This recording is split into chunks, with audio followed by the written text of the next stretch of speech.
Fananya popularitas. Pengkhotbah 4 ayat 7-16. Kesia-siaan dalam hidup. Aku melihat lagi kesia-siaan di bawah matahari. Ada seorang sendirian, ia tidak mempunyai anak laki-laki atau saudara laki-laki, dan tidak henti-hentinya ia berlelah-lelah. Matanya pun tidak luas dari kekayaan. Untuk siapakah aku berlelah-lelah dan menolak kesenangan? Ini pun kesia-siaan dan hal yang menyusahkan. Berdua lebih baik daripada seorang diri, karena mereka yang menerima upah yang baik dalam jeripaya mereka. Karena kalau mereka jatuh, yang seorang mengangkat temannya, tetapi wahai orang yang jatuh, yang tidak mempunyai orang lain untuk mengangkatnya.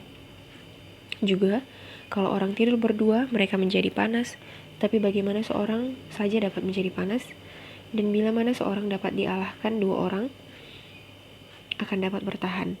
Tali 3 lembar tak mudah diputuskan. Lebih baik seorang muda miskin tetapi berhikmat daripada seorang raja tua tetapi bodoh yang tidak mau diberi peringatan lagi.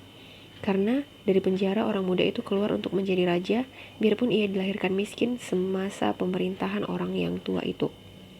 Aku melihat semua orang yang hidup di bawah matahari berjalan bersama-sama dengan orang muda tadi, yang akan menjadi pengganti raja itu. Tidak ada habis-habisnya rakyat yang dipimpinnya, namun orang yang datang kemudian tidak menyukai dia. Oleh sebab itu, ini pun kesia-siaan dan usaha menjaring angin. Renungan. Pada zaman milenial ini banyak orang berusaha mencari popularitas. Salah satu caranya adalah dengan berlomba-lomba memposting segala kegiatan yang dilakukan demi mendapat banyak follower di media sosial. Suasana hati seseorang sering ditentukan oleh berapa banyak orang yang suka dengan apa yang dipostingnya. Namun, popularitas adalah kepuasan yang sangat fana, yang tanpa diketahui sebabnya bisa menghilang begitu saja.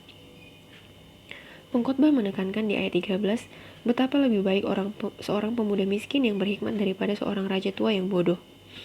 Umumnya, Alkitab menggambarkan orang tua yang berhasil sebagai hal positif.